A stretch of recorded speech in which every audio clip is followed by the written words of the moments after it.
الشيطان الرجيم بسم الله الرحمن الرحيم الحمد لله رب العالمين الرحمن الرحيم مالك يوم الدين إياك نعبد وإياك نستعين اهدنا الصراط المستقيم صراط الذين أنعمت عليهم غير المغضوب عليهم ولا الضالين آمين.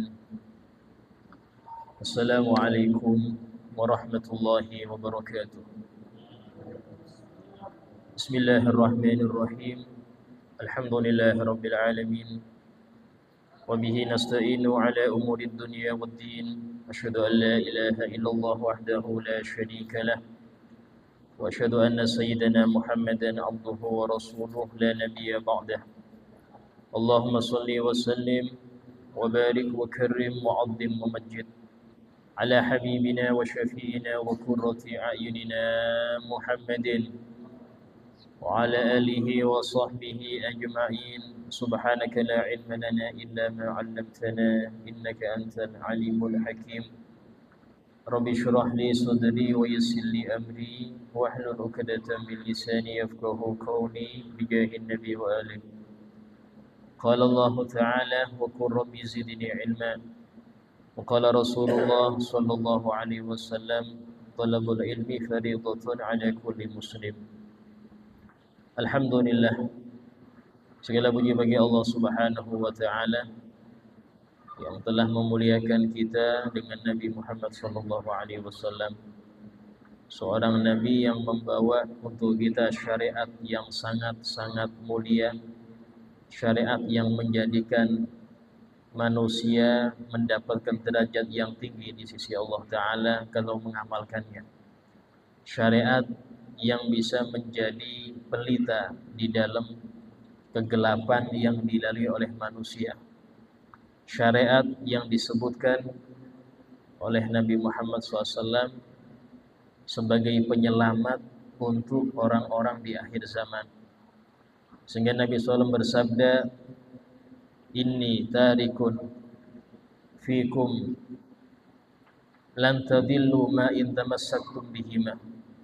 Aku tinggalkan untuk kalian dua perkara yang kalian tidak mungkin tersesat selama berpegangan dengan dua perkara ini. Yang pertama adalah kitabullah, yaitu Al-Quran. Isi dari Al-Quran, pemahaman di dalamnya, maka ini merupakan penyelamat. Yang kedua adalah ahlu baiti, kata Nabi, keluargaku. Artinya berpegangan kalian kepada keluargaku, yaitu dzurriyyat Nabi Muhammad sallallahu alaihi wasallam. Sehingga beliau mengatakan walai yatafarraqa, dua perkara ini Al-Qur'an dan Ahlul Bait tidak mungkin berpisah. Hatta yarida alayyal haud, sampai nanti keduanya akan datang kepadaku di telagaku. Artinya di sini orang-orang yang paling ngerti isi Quran itu Ahlul Bait. Orang-orang yang paling mengamalkan isi Al-Quran ada Ahlul Bait. Sehingga Nabi bersabda, lan yatafarraqa. Dua hal ini enggak mungkin berpisah. Kalau mau ngerti bagaimana praktek Quran, lihat mereka. Kalau mau ngerti bagaimana pemahaman akan salah satu ayat Quran, tanyalah kepada mereka. Karena mereka diberi kekhususan ilmu tentang Al-Quran yang tidak diberikan oleh orang-orang selain mereka.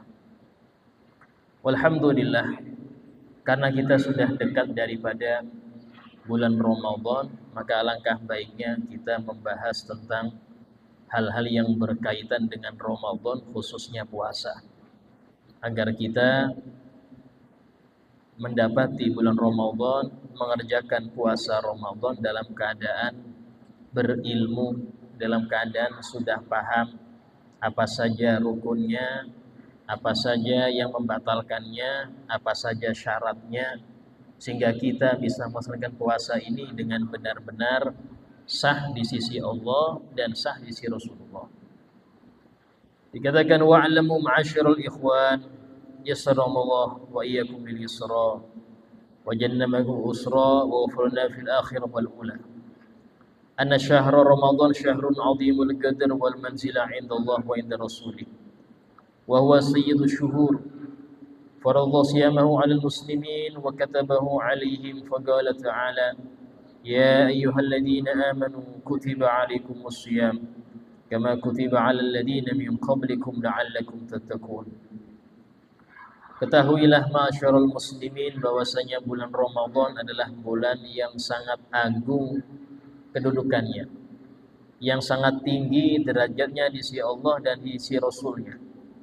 Karena itulah dilarang seseorang itu menghina kehormatan Ramadan.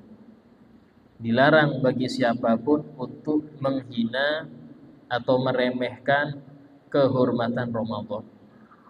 Apa diantaranya? Diantaranya sengaja tidak berpuasa. Diantaranya membuka warung siap saji di siang Ramadan. Ini meremehkan Ramadan. Di antaranya adalah tidak mengindahkan aturan-aturan Allah di bulan Ramadan. Memang bermaksiat itu sudah dimurkai. Tapi kalau sudah bermaksiat di bulan Ramadan, bulan yang dimana setan-setan itu sudah diikat, bulan dimana neraka itu ditutup pintunya, tapi masih aja dia maksiat, maka ini sungguh di luar daripada maksiat yang besar. Ini termasuk maksiat yang besar. Ketika seorang itu maksiat di bulan Ramadan, sampai-sampai ketika Jibril alaihissalam berdoa, ya Muhammad, aminkan doaku, kata Jibril. Barang siapa, kata Jibril mendoakan, barang siapa yang dia hidup di bulan Ramadan sampai selesai Ramadan tapi dosa dia masih belum diampuni, maka semoga tambah jauh dia dari Allah. Aminkan Muhammad. Nabi bilang amin. Kok bisa Ustaz? Iya, karena Ramadan bulan penuh ampunan. Kok bisa orang ini hidup di Ramadan tapi gak diampuni? Berarti apa? Dia jauh dari masjid, dia jauh dari berjamaah, dia jauh dari puasa, dia jauh dari sholat 5 waktu, dia tetap dalam kemaksiatannya sampai Ramadan selesai, dia seperti itu terus. Dan inilah yang dimana-makan ada kalanya kemaksiatan itu karena syahwat. Itu walaupun setan diikat tetap aja dia maksiat, karena syahwatnya ini sudah nggak bisa dia kekang lagi. Dan di dalam bulan Ramadan Allah mewajibkan puasa untuk muslimin. Allah Ta'ala berfirman, ya ayyuhalladzina amanu, wahai orang-orang yang beriman, kutiba alaikumusiyam, diwajibkan atas kalian untuk berpuasa. Kama kutiba alal ladzina min qablikum, sebagaimana diwajibkan atas orang-orang sebelum kalian, la'allakum tattaqun, agar kalian menjadi pribadi yang bertakwa. Dan puasa ini ya, itu memerlukan syarat, memerlukan rukun, dan juga ada yang membatalkan. Sehingga poin yang penting untuk kita pelajari, bahkan setiap muslim harus mempelajarinya, adalah yang pertama syaratnya, yang kedua rukunnya, yang ketiga hal-hal yang membatalkannya. Pertama syarat. Ada syarat sah ya. Orang dianggap sah puasanya kalau syarat ini lengkap. Pertama adalah muslim. Orang kafir kalau dia berpuasa tidak sah.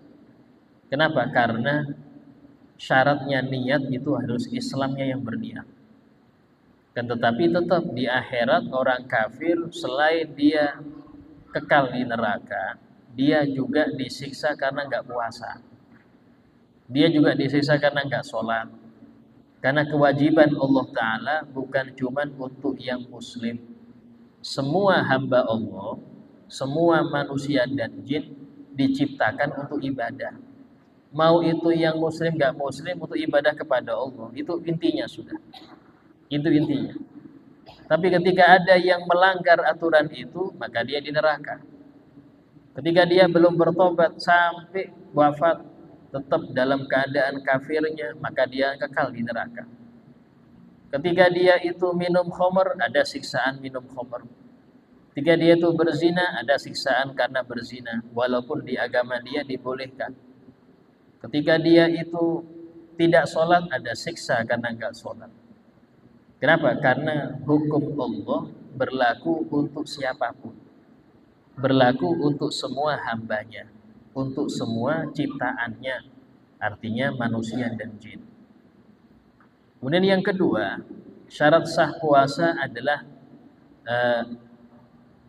al-itaqah, ya, mampu atau kuat puasa. Orang yang tidak kuat puasa maka tidak wajib puasa. Orang yang tidak kuat puasa tidak wajib dia berpuasa. Tapi kalau dia paksakan diri untuk berpuasa, hukumnya sah puasanya, tidak masalah. Tapi tadi ya, jangan sampai melakukan sesuatu yang bikin Anda tidak kuat puasa. Contoh, di waktu Ramadan dia melakukan pekerjaan-pekerjaan berat yang mengakibatkan dia itu tidak bisa puasa, maka ini tinggalkan. Loh Ustaz, ini saya kalau nggak kerja nyari nafkah kayak apa? Cari pekerjaan yang bikin Anda tetap berpuasa. Banyak, bukan darurat, bukan sesuatu yang darurat Anda harus kerja sehingga bikin nggak puasa, nggak harus. Banyak pekerjaan yang bikin Anda tetap puasa. Jualan kah, bikin kue kah, bikin ini kah, banyak. Jadi kurir seumpama, banyak. Beli gerogot banyak betul. Jadi nggak ada alasan gara-gara dia kerja terus nggak puasa. Seumpama orang ini dengan alasan karena dia kerja keras, kerja berat, contoh kuli bangunan, contoh, sehingga dia tidak berpuasa, saya jamin nggak bisa qadha dia. Jangankan di Ramadan, selain Ramadan aja dia nggak bisa puasa, apalagi Ramadan. Ya ini, sehingga seumpama tetap nggak bisa, nggak ada pekerjaan lain kecuali ini, maka kerjakan di malam hari. Dia boleh dikerjakan di waktu pagi sampai sore, nggak boleh, kecuali dia menjamin dirinya bisa kuat. Tapi kalau dia nggak kuat, kerjakan habis tarawih. Kalau tarawih, kalau nggak tarawih habis isya. Sehingga nggak ada alasan orang meninggalkan kewajiban karena kerja, walaupun niatnya bisa mengqadha. Kenapa? Karena tidak mungkin terqadha, Pak. Nggak mungkin terqadha. Ya. Di waktu orang-orang bisa nahan makan, dia nggak bisa nahan, apalagi waktu orang makan. Dia tidak mungkin bisa nahan makan waktu itu. Atau mungkin event-event, ya, lomba-lomba, ya, yang ada di Ramadan, sehingga membuat peserta itu, atlet itu nggak puasa. Ini tinggalkan dulu. Ini sudah aturan manusia bisa dirubah. Toh buatan manusia, Pak. Tapi aturan Allah jangan dirubah ya, karena dia pencipta Anda. Yang bikin Anda hidup, yang bikin ngasih rezeki Anda itu Allah, jangan dirubah. Aturan manusia silahkan dirubah, tidak apa-apa. Aturan manusia bisa dirubah, aturan Allah jangan dirubah. Ya, itu patokannya di situ. Terus kemudian di antara syarat puasa adalah suci dari haid dan nifas. Perempuan yang sedang haid atau nifas haram berpuasa, dan wajib mereka mengganti puasanya itu di hari lain. Wajib mengganti di hari lain. Terus kemudian di antara syaratnya juga syarat sah puasa, ya. Nah, istilahnya syarat wajib ya. Syarat wajib puasa adalah al-iqamah, bermukim. Orang yang musafir tidak wajib puasa, yaitu safar yang membolehkan dia untuk mengqashar. Apa itu? Safar yang bukan rangka maksiat dan perjalanannya, ya, jarak tempat yang dia tuju itu nyampe 2 marhalah atau 84 km. Kalau sudah 2 ini lengkap, maka dia boleh tidak berpuasa walaupun kuat. Walaupun kuat puasa, dia boleh tidak berpuasa. Kenapa? Karena ada rukhsah. Sudah ada rukhsah, ya. Nah, kemudian Orang yang dia bepergian tadi, seumpama dia masih kuat puasa, dianjurkan untuk dia tetap berpuasa. Sunnah dia melanjutkan Ramadannya, walaupun boleh dia membatalkan. Nah, kemudian di antara syarat wajib puasa juga adalah as-sihah, sehat. Orang yang sakit, ya, sakit yang sekiranya kalau puasa tambah parah, atau kalau puasa lama sembuhnya, dia boleh tidak berpuasa. Dia boleh tidak berpuasa. Nah, dan dalam hal ini apa namanya?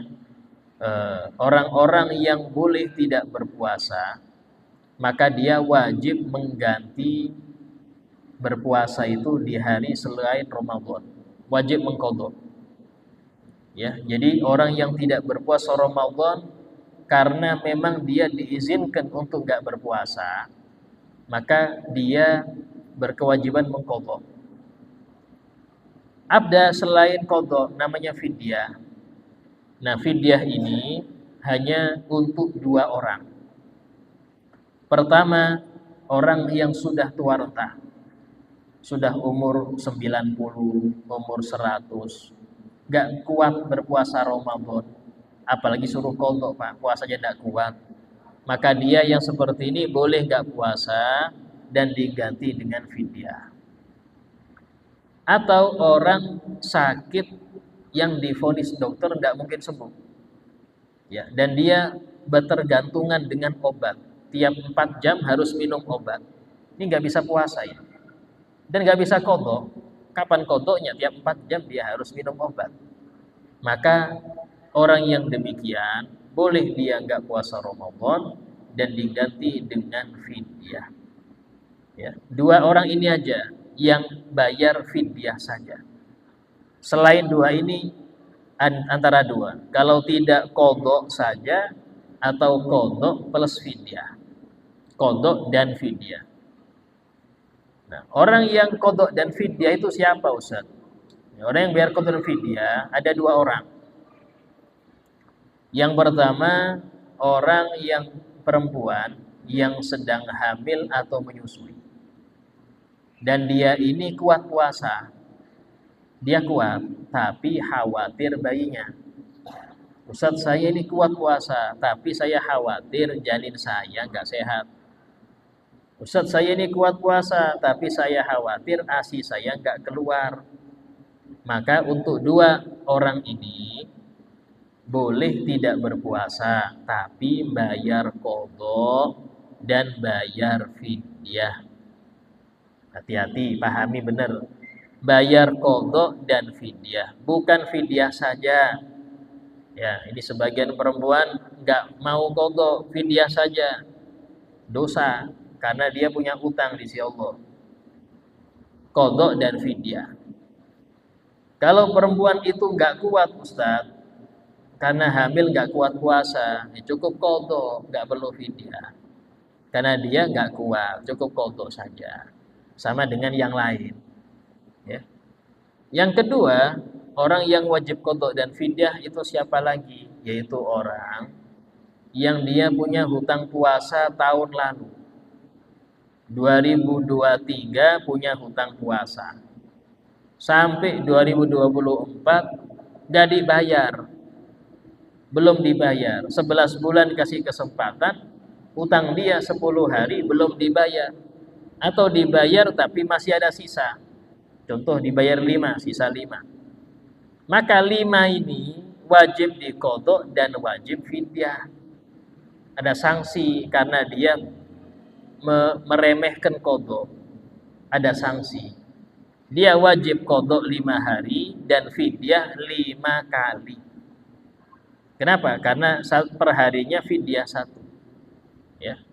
Dan fidyah untuk orang yang dia mengakhirkan qadha ini berlipat sesuai berapa tahun dia meninggalkannya. 2 tahun meninggalkan, nggak bayar-bayar 2 tahun, ya 2 kali fidyah per hari. 3 tahun nggak bayar-bayar, ya 3 kali fidyah per harinya. Nah, dan fidyah ini berapa Ustaz? Fidyah itu sesuai aturan hadis dan di fikih-fikih itu besarannya makanan pokok ya, bukan duit. Ya, makanan pokok, kalau dalam makanan pokok itu seberat 7 ons. Satu fidyah makanan pokok 7 on, beras 7 on. Kalau bisa ada beras, pakai beras. Ya. Kenapa? Kalau beras itu semua madhab bilang sah. Ya. Tapi kalau pakai duit, ada yang bilang nggak sah. Nah, daripada kita spekulasi, mending kita ambil yang kehati-hatian apa? Cari yang sah semua. Karena ini urusan ibadah kita. Nah, berapa 7 on ini?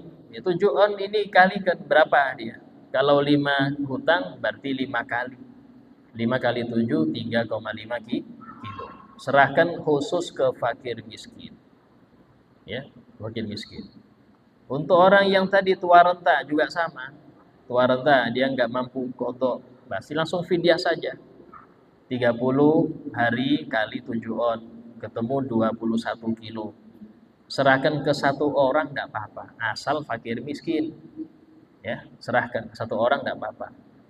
Karena itulah fidyah itu jangan digabung dengan fitrah, karena arahnya beda.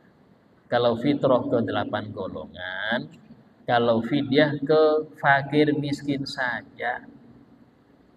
Jadi nggak boleh fidyah ke seumpama orang yang punya utang, nggak bisa bayar utang, dikasih fidyah nggak boleh. Karena dia gorim, bukan fakir miskin. Atau amilnya ngambil fidyah, bukan fakir amilnya, nggak boleh. Dia hanya berhak dapat fitrah, nggak boleh ngambil fidyah. Karena Allah Ta'ala berfirman dalam Al-Quran, وَالَّذِينَ يُطِيقُونَهُ فِدْيَةٌ طَعَامُ miskin. Dan orang-orang yang tidak mampu berpuasa, dia membayar fidyah, yaitu memberi makan orang miskin. Bukan 8 golongan. Sehingga hati-hati dalam mengarahkan fidyah tadi. Ya. Nah, dalam hal ini, kalau kita pakai duit itu lebih banyak pengeluarannya. Ya, kadang-kadang di sebagian daerah itu berbeda-beda besarannya. Di Grogot ini, di Pasir pernah sampai fidyahnya itu 45.000 per fidyah. Bandingkan dengan 7 on, jelas jauh beda.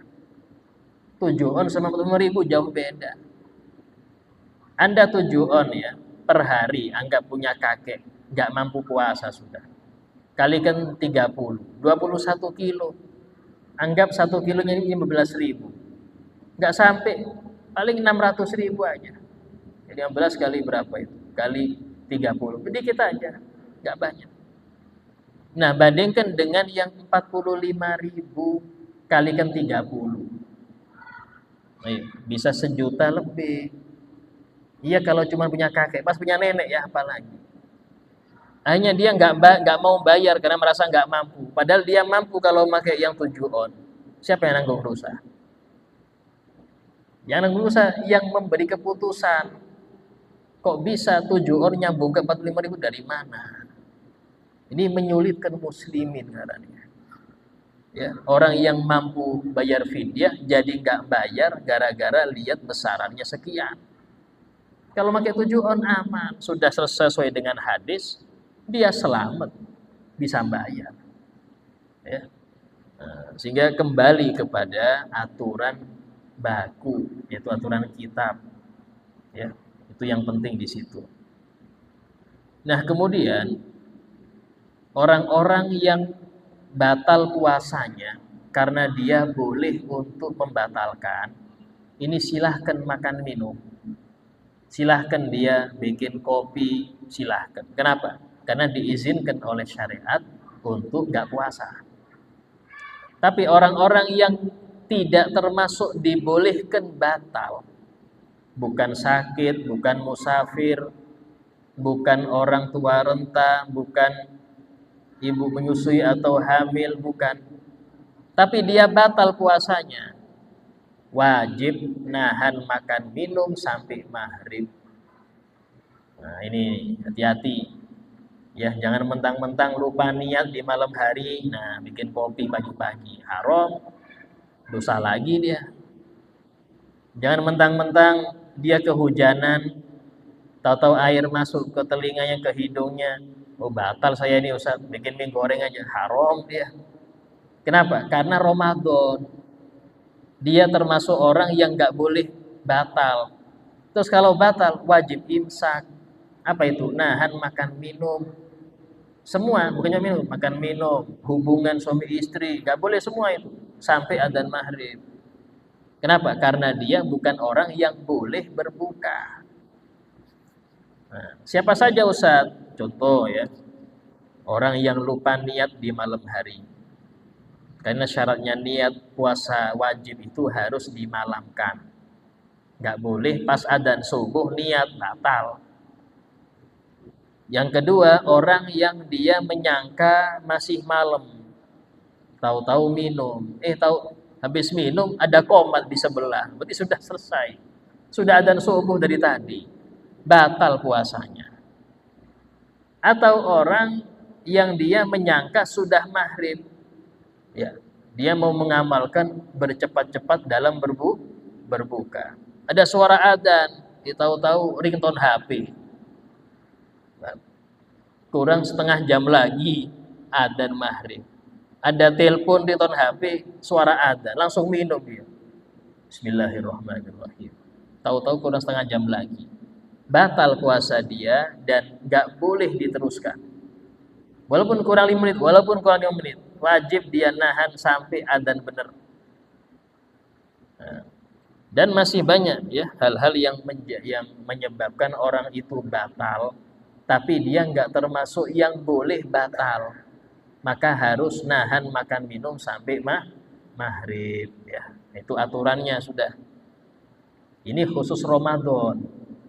Kalau puasa wajib selain Ramadan, contoh puasa kodok, Anda mengkodok nih, tahu-tahu lupa niat, ya sudah makan minum, kodoknya ganti hari lain, karena bukan Ramadan.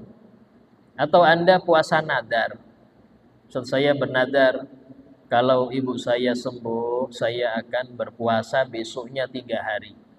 Pas sembuh, maka wajib dia puasa 3 hari itu besoknya. Setelah itu dia batal, ya sudah batal, silakan makan minum, diganti hari lain. Tapi Ramadan beda Pak aturan. Ramadan beda dengan puasa wajib yang lain. Karena itulah orang yang gak menghormati Ramadan dosanya besar. Bahkan dalam hadis disebutkan orang yang tidak memuliakan Ramadan, ya menganggap Ramadan bulan kayak biasa aja, tetap pacaran aja, tetap aja dia maksiat, tetap gini, tetap aja nggak menghormati Ramadan, itu nggak bisa dapat syafaat Nabi Muhammad, nggak bisa dapat syafaat Nabi Muhammad kalau nggak memuliakan Ramadan, ya. Nah kemudian masuk kepada rukunnya, ya. Rukun puasa itu 2. Pertama niat, yang kedua menahan dari segala hal yang membatalkan. Simpel aja itu. Ya, pertama niat. Niat ini harus dimalamkan. Artinya mulai adzan maghrib sudah boleh niat.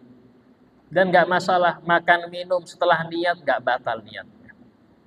Sampai kapan bolehnya Ustaz? Sampai sebelum adzan subuh. Kalau sudah adzan subuh belum niat, maka nggak sah puasanya. Ya, ini untuk puasa wajib.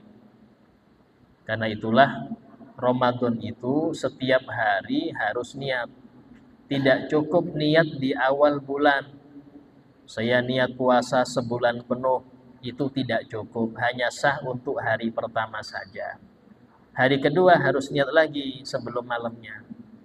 Kenapa demikian? Karena setiap hari itu ibadah tersendiri. Tidak digabung dengan hari-hari sebelumnya atau sudahnya, tidak. Nah, kemudian untuk niat wajib dihadirkan niat fardunya. Enggak cukup cuman saya niat puasa Ramadan besok. Selesai, enggak cukup. Harus ada ada di hati lintasan puasa wajib Ramadan. Harus ada wajibnya. Ya. Kemudian syaratnya harus nyebutkan merek puasanya itu apa. Ramadan, kafaroh, nadar, qadha, harus sebutkan. Gak cukup saya niat puasa wajib besok, tapi nggak nyebutkan nama puasanya, nggak sah. Ya. Nah, kemudian untuk niat itu harus dihadirkan di hati. Tidak cukup hanya habis taraweh imam mimpin niyatus shaum nawaitu shoma ghadin ana adai fadhi syahri ramadhana hadisana. Itu enggak cukup karena itu lisan, harus di hati niat juga. Karena niat itu letaknya di hati bukan di lisan. Ya. Ya apa maksudnya? Maksudnya Anda membaca di lisan, baca juga di hati Anda.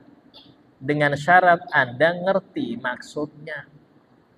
Jadi nawaitu itu, maksudnya itu saya berniat. Harus tahu Anda. Jangan sampai dari dulu bilang nawaitu shoma ghadin, dia kira dzikir. Ini enggak sah. Itu bukan niat, dikira dzikir, bukan dzikir, itu niat. Dan tidak bisa niat itu digantikan dengan sahur. Ustaz, saya sudah sahur Ustaz, tapi lupa niat. Nggak bisa. Berarti batal itu aja. Karena sahur nggak termasuk niat. Ya, harus ada niat. Bedanya niat puasa wajib dengan sunnah. Kalau puasa wajib, patokannya sampai sebelum adzan subuh. Kalau puasa sunnah, sampai sebelum adzan zuhur. Ya. Anda jam 10 pagi niat puasa Senin Kemis sah, boleh. Tidak apa-apa. Dengan syarat mulai adzan subuh sampai Anda berniat tidak makan minum. Ini habis ngopi jam 10 niat puasa, tidak bisa. Ya. Nah, ini mulai subuh nggak makan minum. Boleh Anda niat jam 9, jam 10 boleh. Asal tidak melakukan hal yang membatalkan mulai adzan subuh tadi. Ya. Nah, kemudian di antara perbedaannya juga, kalau puasa wajib tidak bisa digabung dengan wajib yang lain. Contoh, Anda besok nih, Ustaz saya ada kewajiban puasa qadha sama puasa nadar. Besok jadinya satu hari, gak sah. Karena kewajiban masing-masing harus harinya beda. Nah, kalau puasa sunnah boleh Anda gabung. Puasa Senin sekalian Arafah seumpama. Puasa Kamis sekalian hari Asyura, boleh sah. Kalau puasa sunnah. Kalau wajib gak boleh gabung. Wajib gak boleh harus satu-satu. Nah, kemudian rukun yang kedua, meninggalkan segala hal yang membatalkannya. Nah, kita bahas yang empat lagi ini apa saja Ustaz? Ya, pertama adalah masuknya sesuatu ke dalam rongga melalui lubang yang terbuka. Rongga ini apa? Rongga ini bagian dalam badan, bagian dalam. Itu rongga ngarannya. Bagian dalam itu rongga. Kalau bagian luar bukan rongga. Ya, jadi masuknya sesuatu ke dalam rongga melalui lubang yang terbuka. Lubang terbuka ini umum, gak cuman mulut. Ada mulut. Karena itulah mengartikan makan minum itu terlalu sempit, harusnya lebih lebar. Apa itu? Tadi itu, masuknya sesuatu ke dalam rongga atau bagian dalam tubuh melalui lubang yang terbuka. Terbuka ya. Lubang terbuka ini cuma ada 5. Pertama mulut. Kedua hidung. Ya, hidung itu rongganya di mana Ustaz? Yang sekiranya tidak bisa dicapai oleh jari. Ya, kalau sampean dulu itu waktu Covid itu sering apa namanya itu? Dikasih apa itu biasanya? Swab. Nah, swab itu nyampe ke rongga itu. Karena itulah orang yang sedang puasa batal kalau di swab. Jadi swab batal dia. Kenapa? Karena alatnya, bendanya, sesuatunya itu nyampe ke rongga, batal dia. Sama orang pakai cotton bud di hidung sampai sini, batal dia. Ya. Tapi kalau pakai fix inhaler nggak batal, karena dia aromanya. Bukan fixnya yang masuk kan, nggak mungkin fixnya yang masuk, Pak. Yang kehirup itu aromanya aja. Aroma itu nggak ada bendanya. Aroma itu tidak ada benda. Beda dengan rokok ya. Rokok itu ada nikotinnya. Karena itulah rokok membatalkan. Rokok itu membatalkan karena nikotinnya. Nah, kecuali kalau dia pasif. Anda duduk di samping orang perokok. Terus Anda menghirup sengaja asapnya. Apakah batal? Tidak. Karena apa? Tidak sampai ada airnya ke situ, ada benda ya nyampe. Ya. Beda dengan yang ngerokok itu pakai vape kah, rokok kah, batal dia. Kenapa? Ada nikotinnya yang masuk. Ya, itu perbedaannya. Nah, terus kemudian termasuk rongga yang terbuka telinga. Ya, telinga itu kalau pakai cotton bud batal. Ya, rongga telinga itu yang tidak bisa digapai oleh jari, itu masuk rongga sudah. Ya, masuk rongga. Air masuk ke dalam telinga, biasanya terasa itu ya, nah, itu batal sudah, karena masuk rongga. Masuk rongga. Ustaz, ya apa kalau hukumnya mandi wajib? Mandi wajib itu kan nggak wajib membasuh dalam telinga. Yang dibasuh kan bagian luar aja. Tapi pas Anda mandi, tahu-tahu ada yang masuk, nggak sengaja ya, nggak sengaja. Bukan disiram pakai gayung, bukan. Nggak sengaja masuk ke telinga, tidak batal. Dengan syarat, pertama mandinya mandi wajib, perintah, atau mandi sunnah, mandi Jumatan. Mandi sunnah, mandi Jumatan itu kalau cuman badan aja nggak sah. Harus kepala, harus seluruh kayak mandi wajib sudah. Bedanya di niat. Nah, pas mandi Jumat, tahu-tahu air masuk ke telinga, tidak batal. Kenapa? Karena mandi sunnah. Dan syarat kedua apa? Bukan nyelam. Nah, kalau nyelam batal, Pak. So, saya mau mandi wajib tapi nyelam renang, batal. Ya. Nah, kalau mandi pagi, sumpama, sebelum berangkat kantor, bukan sunnah, bukan wajib, masuk telinga, batal, walaupun nggak sengaja. Karena bukan mandi yang diperintahkan. Nah, ini harus paham. Termasuk hujan-hujan, ya, atau air masuk ke telinga nggak sengaja, batal. Kenapa? Karena tidak ada perintah untuk hujan-hujan sampai. Bisa berteduh, bisa pakai payung, bisa jas hujan, macam-macam, bisa helman, banyak cara untuk biar selamat dari batal banyak. Ya. Nah, itu diantaranya. Nah, kemudian di antara jalan yang terbuka itu adalah jalan depan dan jalan belakang. Depan dan belakang. Itu termasuk jalan yang terbuka. Kemudian yang kedua yang membatalkan puasa adalah murtad, naudzubillah ya. Keluar dari Islam setelah dia sudah Islam, keluar dari Islam. Baik itu dengan ucapan atau dengan perbuatan atau keyakinan. Ya. Itu sekali aja langsung batal puasa dan wajib syahadat. Ya, banyak contohnya ya. Contoh ngejek Nabi, ngejek syariat. Ya, ngejek syariat atau menghina Allah, menghina malaikat, itu langsung murtad, bukan dosa besar, murtad artinya kufur sudah. Wajib syahadat lagi. Ya. Nah, kalau enggak syahadat lagi, meninggal dia, kekal di neraka selamanya. Jadi kasihan. Sehingga dalam hal ini harus kita tahu apa sih contoh-contoh orang bikin murtad itu penting. Karena zaman sekarang banyak orang melakukannya tapi nggak sadar. Banyak. Apalagi di sosmed tuh banyak yang ngejek Nabi, ngejek ini, nggak sadar murtad itu kan. Ya, ini bahaya. Kurang berapa menit itu? Sudah ada nih ya. Insyaallah yang selanjutnya akan kita bahas lebih detail lagi pada yang akan datang. Ya, sehingga sebelum Ramadan kita sudah paham betul tentang puasa. Tidak ada yang mau tanya mungkin?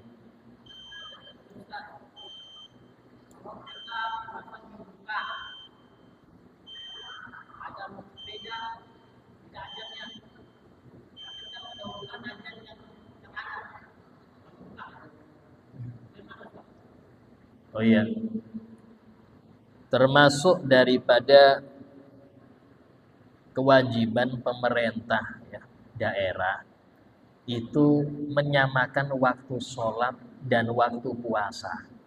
Itu kewajiban itu. Dan maaf, di Indonesia belum bisa melaksanakan itu.